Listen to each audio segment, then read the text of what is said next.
Hello guys, గుడి చిన్నదే చూడ్డానికి, కానీ అమ్మ మనసు మాత్రం చాలా పెద్దది.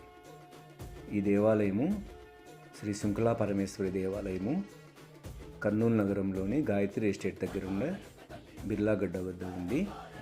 ఈ దేవాలయము చాలా సంవత్సరాల నుంచి ఇక్కడ ఉందండి. ఎంతోమంది భక్తులు ప్రతి శుక్రవారము మంగళవారము అమ్మవారిని దర్శించుకొని తమ కోరికలు అమ్మవారికి విన్నవించుకొని కోరికలు నెరవేరిన తర్వాత అమ్మవారికి తాము అనుకున్న మొక్కులు చెల్లిస్తూ ఉంటారు.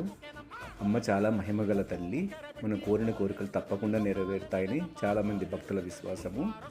ఉగాది పర్వదినాన అమ్మవారికి విశేషమైన పూజలు జరుగుతాయి. చాలామంది భక్తులు వస్తూ ఉంటారు. కాబట్టి మీరు ఎప్పుడన్నా కర్నూలు వస్తే తప్పకుండా అమ్మను దర్శించి అమ్మ ఆశీస్సులు తీసుకుంటారని కోరుకుంటున్నాను. ఓకే.